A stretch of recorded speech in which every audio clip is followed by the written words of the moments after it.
کرلش عثمان دیکھنے والوں کو خوش آمدید۔ ناظرین، آج کی اس ویڈیو میں ہم آپ کو بتائیں گے کہ عثمان بے نے قلعہ انیگول، بلجک اور ینی شہر کے بعد ازنک قلعہ کیسے فتح کیا اور تاریخ کے مطابق انہیں کن مشکلات کا سامنا کرنا پڑا۔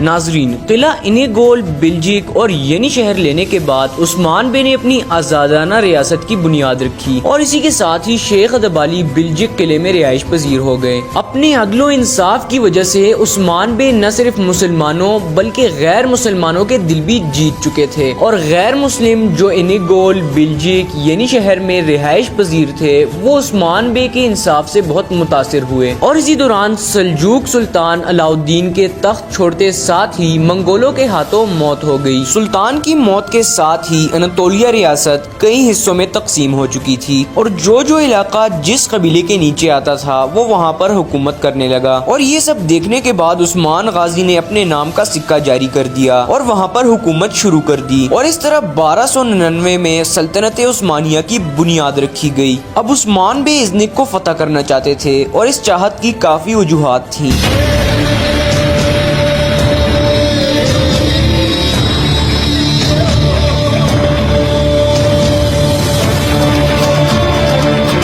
ناظرین، اس چاہت کی سب سے پہلی وجہ تو یہ تھی کہ قلعہ ازنک تھا ہی مسلمانوں کا، کیونکہ یہ اناطولیہ سلجوق ریاست کا پہلا دارالحکومت تھا، لیکن صلیبی جنگوں کی وجہ سے یہ قلعہ مسلمانوں کے ہاتھوں سے نکل گیا تھا، اور اناطولیہ سلجوق ریاست کا نیا دارالحکومت بھی کونیا میں منتقل کر دیا گیا تھا، یعنی پہلے ازنک سلجوق سلطنت کا حصہ تھا۔ باوجود خواہش کے سلجوق ازنک کو واپس نہ لے سکے، لیکن ازنک کو واپس لینے کے لیے مسلمانوں نے بہت جد و جہد کی، لیکن رومیوں نے ازنک قلعے کی حفاظت کے لیے 3 قلعے تعمیر کروا دیے تھے، جس کی وجہ سے مسلمانوں کا داخلہ ناممکن تھا۔ 1176 کی جنگ جو سلجوق اور روم کے درمیان ہوئی، سلجوق نے بری طرح روم کو شکست دی۔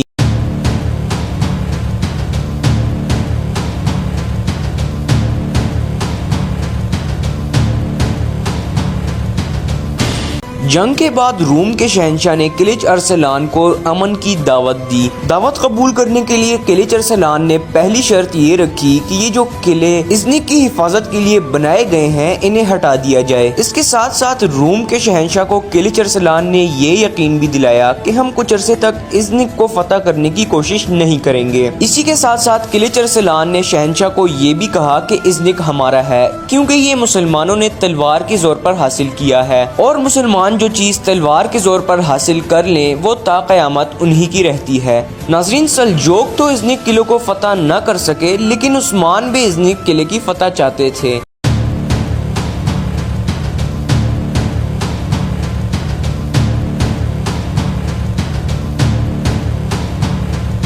ناظرین، ازنک قلعے کو فتح کرنا کئیوں کی خواہش تھی، اور یہ خواہش سلجوقوں کی بھی رہی تھی۔ ناظرین، تاریخ کے مطابق بطینیہ کے غیر مسلم عثمان بے سے اتنے متاثر تھے کہ وہ ان کی فتوحات میں ان کا ساتھ دیتے تھے، لیکن بطینیہ کا گورنر عثمان بے کی طرح نہیں تھا، وہ ایک بہت ہی ظالم انسان تھا اور عیسائیوں کے ایک طبقے پر بہت ظلم ڈھاتا تھا۔ اس لیے عدل و انصاف کو لانے کے لیے اور ظلم کو ختم کرنے کے لیے ازنک کو فتح کرنا بہت ضروری ہو چکا تھا، اس لیے عثمان بے نے ینی شہر کو اپنی ریاست کا دارالحکومت بنا دیا۔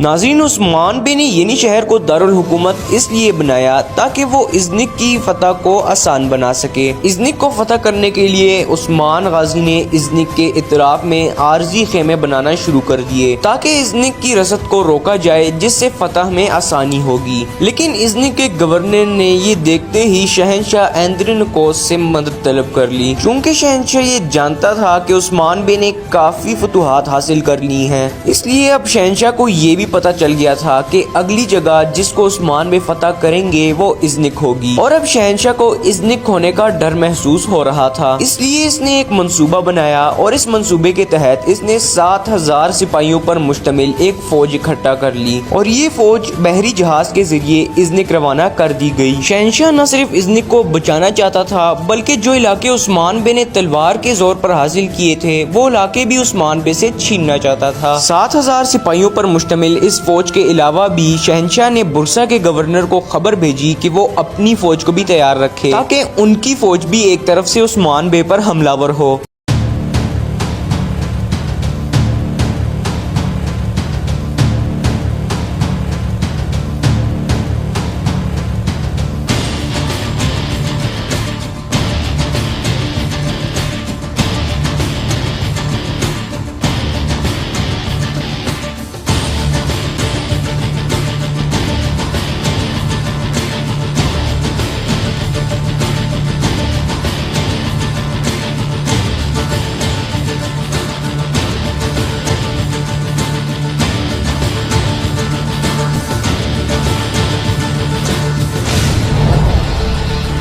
ناظرین، عثمان بے کا ایک جاسوس جو قسطنطنیہ میں موجود تھا، اس نے شہنشاہ کا سارا منصوبہ جان کر عثمان بے کو خبر کر دیا۔ جاسوس نے عثمان بے کو خبردار کیا کہ 7,000 کا لشکر آپ پر حملہ کرنے کے لیے روانہ کر دیا گیا ہے، لہٰذا آپ بھی اپنی حفاظت کے لیے کوئی نہ کوئی منصوبہ بنائیں۔ اسی طرح ایک اور جاسوس عثمان بے کا برسا میں بھی موجود تھا، جس نے عثمان بے کو خبر کی کہ برسا کا گورنر آپ کے خلاف سازشیں چل رہا ہے اور وہ آپ کے خلاف منصوبے بنانے میں مصروف ہے۔ اس طرح عثمان بے دشمن کے منصوبے کے بارے میں جان گئے، لیکن دشمن کو یہ پتہ نہیں تھا کہ عثمان بے ہمارے منصوبے کے بارے میں سب جان چکے ہیں، اور دشمن اس خوش فہمی میں تھے کہ عثمان بے ہمارے بارے میں کچھ نہیں جانتے اور ہم عثمان بے پر ایک دم حملہ ور ہو جائیں گے۔ ناظرین، اس کے بعد کیا ہوا وہ ہم اپنی آنے والی ویڈیو یعنی پارٹ 2 میں بتائیں گے، لہٰذا آپ ہمارا چینل سبسکرائب کر دیں اور بیل آئیکن بھی دبا دیں تاکہ آپ کو وقت پر نوٹیفیکیشن مل جائے اور آپ جان سکیں کہ اس کے آگے کیا ہوا تھا۔ ناظرین، آپ کو ہماری اس تاریخی سیریز کا پارٹ 1 کیسا لگا آپ نے ہمیں کمنٹ باکس میں ضرور بتانا ہے، اور اگر آپ کے مائنڈ میں بھی کرلش عثمان سیریز سے متعلق کوئی سوال ہے تو آپ ہم سے کمنٹ باکس میں پوچھ سکتے ہیں، ہم آپ کو اس کا فوری اور درست جواب دیں گے۔ کمنٹ باکس میں ہمیں اپنی رائے دیں کہ ہمیں پارٹ 2 بنانا چاہیے یا نہیں، اور اگر آپ کو یہ پارٹ بھی پسند آیا ہے تو ابھی ہمارے ویڈیو کو لائک کر دیں۔ اسی کے ساتھ ساتھ ہمیں دیجیے اجازت، ملتے ہیں آپ سے اپنی اگلی ویڈیو میں، اپنا خیال رکھیے گا۔